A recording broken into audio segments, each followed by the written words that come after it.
I'm coming back from the movies where I saw yet another movie this evening called True Grit.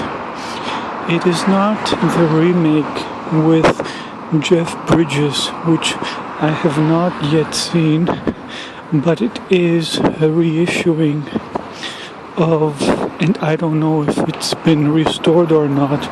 It certainly seemed restored, and I will probably expound on that. So the original, which is part of the Fathom Events series that brings to us many classics, and I'm very grateful to this series because I have a chance to see many movies which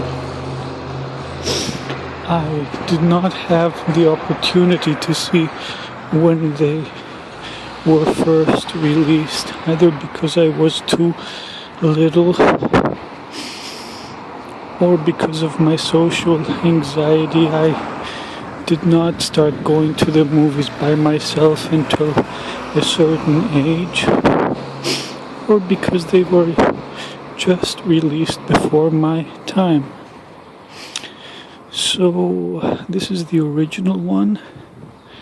I believe it's the 65th anniversary. So it's the one with John Wayne. And you'll ask why. Well, I make a point, as I said, of watching all these re-released movies because the very fact that they are released once again means that for whatever reason they are considered classics and therefore worth watching, I think. And thus far I have not been disappointed.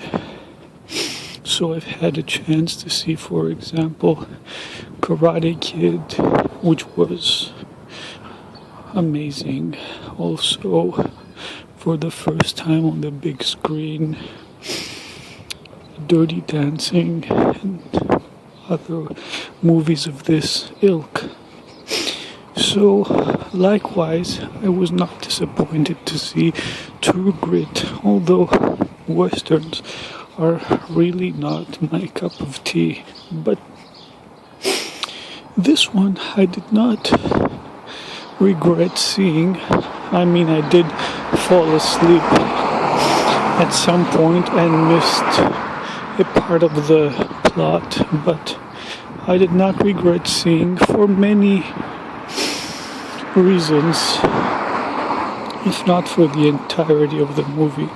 First of all, I've never seen John Wayne on the big screen. I don't believe I've ever seen an original, like an old western in general, on the big screen. Also, I have to say that although I guess now Technicolor is considered old school and passé, I find something very appealing about Technicolor. It kind of gives the movie an element of hyperrealism, as if it's more than reality or better than reality.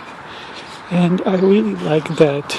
It's kind of like old black and white movies used to deify those old-time movie stars like Greta Garbo and Joan Crawford. They made them more than.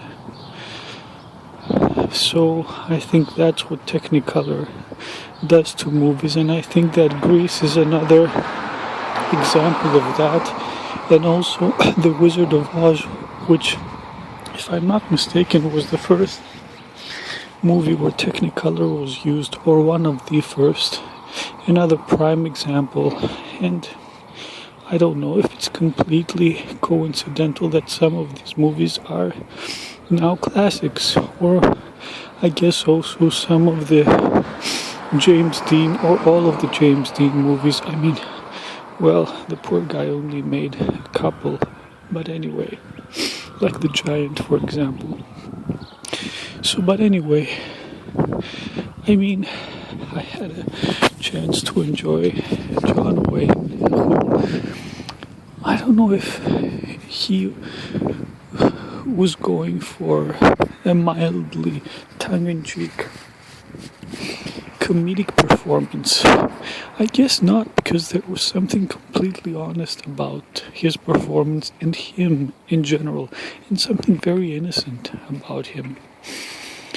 Or if the audience found something comical in him back then when the movie first came out, as we do now. But there's really something very funny about his delivery. I guess maybe we see it that way today, you know, post Brando, post Pacino, post De Niro. But the way he delivers some lines, like he says at some point during the battle scene, "Well, let's see you feel those hands, you son of a bitch." So, I don't know, I almost burst out laughing at that point.